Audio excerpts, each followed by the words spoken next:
Obrigado, agradeço a oportunidade de estar aqui conversando com vocês e trazendo aqui um pouco das questões de uma abordagem, né, de medicina nuclear para o médico generalista, o que não é uma missão fácil, porque a gente sabe que hoje boa parte das graduações médicas no Brasil, o graduando não tem contato com a medicina nuclear e acaba se criando um desconhecimento sobre a área. Então, a ideia que eu venho tentar trazer aqui para vocês é clarificar um pouquinho e situar vocês a respeito da medicina nuclear. Como foi colocado, eu sou médico no Instituto do Câncer do Estado de São Paulo, na DIMEM, Medicina Nuclear. Sou graduado em Medicina e com doutorado em Ciências, ambos pela Universidade de São Paulo, e atualmente sou presidente da Sociedade Brasileira de Medicina Nuclear. E eu começo colocando para vocês o que é um radiofármaco. Então, se a gente pegar um fármaco, uma molécula biológica qualquer, que tem uma propriedade fisiológica interessante, eu posso grudar nela um isótopo radioativo, que pode ser um emissor de onda eletromagnética, quando eu quero ter um equipamento que vá detectar essa onda eletromagnética, ou posso colocar um emissor de partículas beta, partículas alfa, que vão ser partículas que ionizam o tecido e podem induzir a apoptose e morte celular. Eu vou ter um radiofármaco. E daí, justamente, esses radiofármacos são o que caracterizam a medicina nuclear, que é a especialidade médica licenciada pela Comissão Nacional de Energia Nuclear a utilizar radiofármacos que vão ser aplicados, em geral, in vivo e in vitro, para diagnóstico por imagem, terapia, pesquisa intraoperatória. Então, o que define a medicina nuclear é que a gente transforma o paciente na fonte radioativa. E é justamente a radiação de dentro do paciente saindo para fora que vai permitir um diagnóstico, ou a radiação que está ocorrendo dentro do corpo do paciente que vai induzir uma resposta terapêutica. E quais são as principais modalidades de diagnóstico por imagem em medicina nuclear? A gente vai ter as cintilografias, que são imagens bidimensionais que a gente pode fazer um paralelo como se fossem raio-x. São imagens onde eu não tenho a profundidade do paciente e preciso, às vezes, de múltiplas incidências para poder fazer o diagnóstico de onde está a alteração da fisiologia do paciente. Então é muito importante a gente lembrar, né, que como a gente está usando esses radiofármacos que vão ter um comportamento biológico ditado pela sua propriedade fisiológica, o nosso diagnóstico não é anatômico, ele é funcional, ele é da função de um órgão.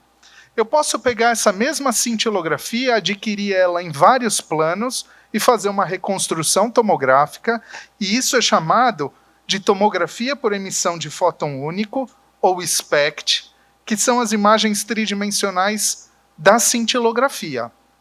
Hoje no Brasil, praticamente todos os aparelhos de cintilografia também conseguem fazer aquisições do tipo SPECT. Então, fazendo um paralelo com a radiologia, é como se fosse a tomografia computadorizada.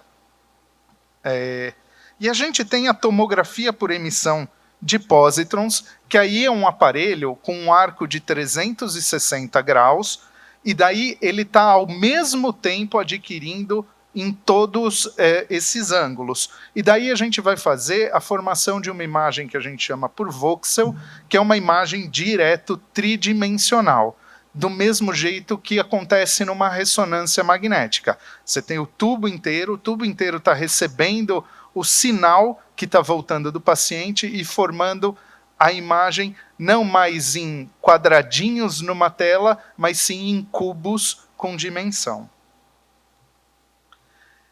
E quais vão ser, então, os exames?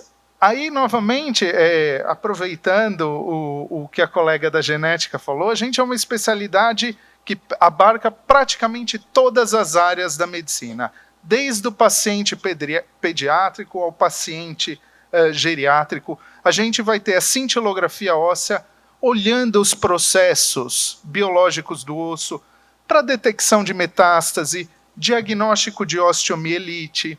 A gente tem a cintilografia miocárdica para avaliação de fração de ejeção, para avaliação de isquemia, para avaliação no paciente que teve um infarto de viabilidade miocárdica, para saber se você revascularizar essa área, vai haver ou não recuperação daquela parede e, potencialmente, da contratilidade dela.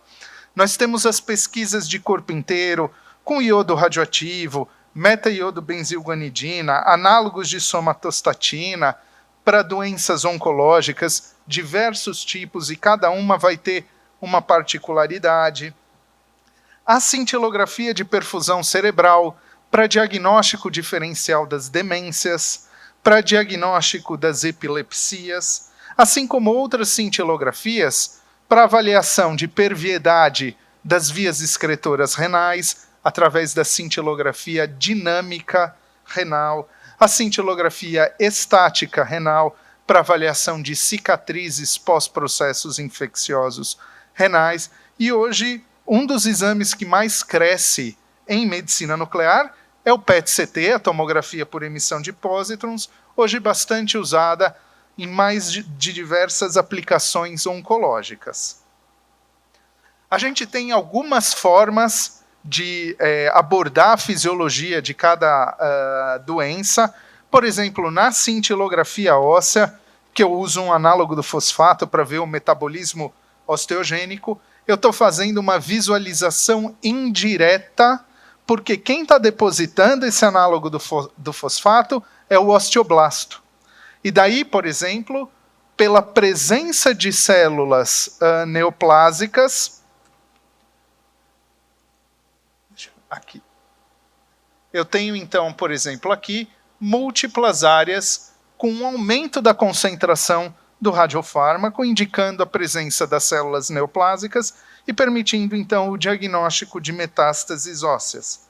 Lembrar que quando eu faço visualização indireta de processos, por exemplo, eu tenho aqui neste outro paciente uma área que é um foco de hipercaptação na mandíbula, que é um processo infeccioso alvéolo dentário. Então, isso permite que a nossa aplicação possa abarcar diversas doenças. Já quando eu uso, por exemplo, iodo radioativo, que vai ser internalizado da mesma forma que o iodo, pelo sódio-iodo symporter, uma proteína de membrana da célula tiroidiana, que internaliza o iodo, e o iodo vai servir de substrato para a síntese hormonal tiroidiana, quando eu tenho um paciente com câncer bem diferenciado da tiroide, que são 90% dos cânceres de tiroide, inclusive as células metastáticas vão expressar o sódio-iodo symporter. E daí, com isso, eu usando o iodo, estou vendo diretamente os múltiplos focos de concentração pelo corpo, indicando aí que esse paciente tem uma doença disseminada do seu câncer de tiroide. Mas, como eu disse, imagens de cintilografia podem ser de difícil interpretação, porque você não tem uma perspectiva de profundidade nessas imagens planares. Então, a gente pode usar de aquisição SPECT para aumentar a sensibilidade e detectar alterações de menor tamanho por melhor resolução espacial, como também podemos agregar junto à tomografia computadorizada para aumentar a especificidade com a melhor localização anatômica dos nossos achados. E daí, por exemplo, naquele paciente de uma pesquisa de corpo inteiro com iodo radioativo, eu vejo que uma das áreas está captando numa lesão lítica na calota craniana compatível com metástase óssea, que também é visualizada em múltiplos outros ossos, como externo, arcos costais e na coluna vertebral. Da mesma forma que eu poderia ver lesões no pulmão, no fígado, no cérebro e assim por diante. Entrando um pouco no PET-CT com FDG, ele usa, o que a gente mais tem disponível no Brasil é o uso de uma glicose, a glicose marcada com flúor 18, que daí, por ser uma deoxiglicose, ela não segue toda a via metabólica, ela sofre a primeira metabolização, então ela é internalizada pelo GLUT1 como transporte ativo de membrana, sofre a primeira metabolização pela ação da hexoquinase, só que ela vira uma glicose 6-fosfato que não consegue progredir no ciclo celular por ser uma deoxiglicose. Então ela fica presa, ela não consegue mais sair pelo GLUT1, nem consegue progredir na via glicolítica ou na síntese de glicogênio. E daí, o que acontece? Ao longo do tempo, eu vou esperando essa glicose se concentrar e células que estão usando muita glicose vão deixando ela aprisionada dentro de si, criando um contraste com as demais estruturas que fazem um uso normal da glicose, né? E daí eu posso aplicar isso em linfomas de Hodgkin, não Hodgkin, neoplasia de pulmão, principalmente no não pequenas células, mesotelioma, neoplasia de esôfago, carcinoma coloretal, melanoma maligno, neoplasia de mama, cabeça e pescoço, tireoide, usando tanto para estadiamento de neoplasias de alto risco, como no reestadiamento em pacientes que modificam o seu padrão clínico, avaliação de lesão ou nódulo pulmonar solitário, porque o aumento ou diminua a probabilidade pré-teste dessa lesão ser maligna antes mesmo de ter o resultado de uma biópsia, a depender do quanto esse nódulo usa de glicose radioativa, avaliação de resposta terapêutica, lembrando que é sempre o ideal você ter um exame antes e um depois da tua intervenção terapêutica, avaliação de tumor viável após quimioterapia ou radioterapia, orientação do campo de radioterapia, ou acompanhamento evolutivo da doença. Por exemplo, nesse caso aqui, olhando um paciente com linfoma de Hodgkin, nós vemos que ele tem linfonodos hipermetabólicos, tanto supra quanto infradiafragmáticos, que classificaria ele pelo menos como um estadio 3, mas juntando a tomografia computadorizada, eu vejo que parte dessas alterações hipermetabólicas estão no campo pulmonar, o que faz com que a infiltração pulmonar detectada pelo PET-CT classifique esse paciente como um estadio 4.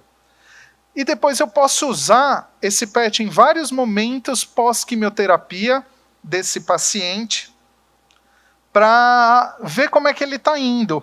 Então, eu tenho aqui na primeira imagem um paciente com linfoma de Hodgkin, com lesões supra e infra diafragmáticas, classificando ele como um estadio 3.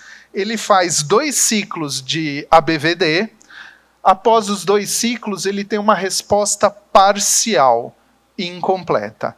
Então, a gente ainda tem focos hipermetabólicos indicando tumor viável nesse paciente. Insiste-se por mais 2 ciclos de ABVD e o que nós notamos é que progrediu e houve aumento do número de áreas hipermetabólicas, mostrando para a gente que esse paciente ele está refratário ao tratamento instituído. E a gente sabe, então, por trabalhos de PET-CT, que esses pacientes não vão ser curados completando 6 ou 8 ciclos de ABVD. Então, nesse momento, eu troco a minha quimioterapia, passo a fazer GIV para ele, e depois de 4 ciclos de GIV, a gente vê uma resposta metabólica completa. E a gente sabe dos trabalhos, também utilizando o PET-CT, que os pacientes que evoluem com resposta metabólica completa após a quimioterapia, tem uma baixa probabilidade de recorrência da doença. Então, um paciente com uma alta probabilidade de ter conseguido atingir cura do seu linfoma. Lembrar que a gente também pode fazer uso de outros radiofármacos para PET-CT.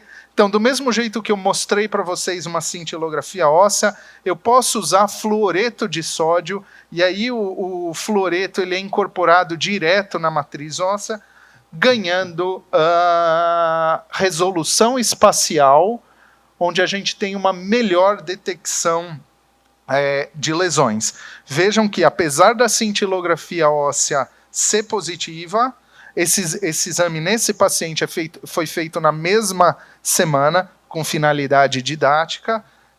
A gente vê que o número de metástases ósseas visualizadas no PET ósseo é muito maior.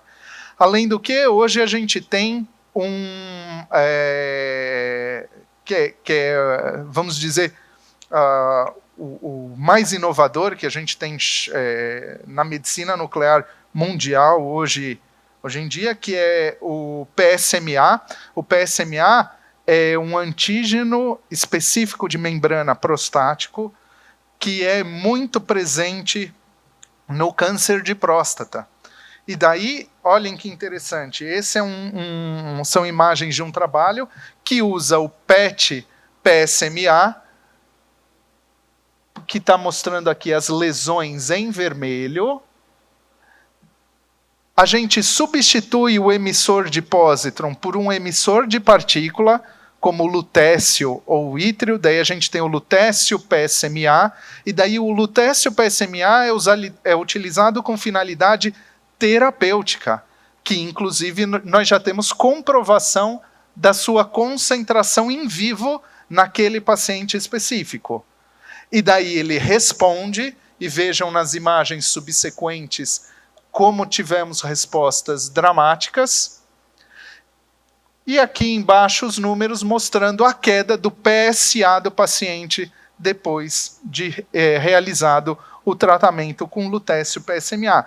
Então a gente hoje cada vez mais frequente tem uma abordagem que chama de teranóstica na medicina nuclear, que é usando a mesma molécula biológica, mudando o isótopo radioativo, usar para diagnóstico ou para terapia.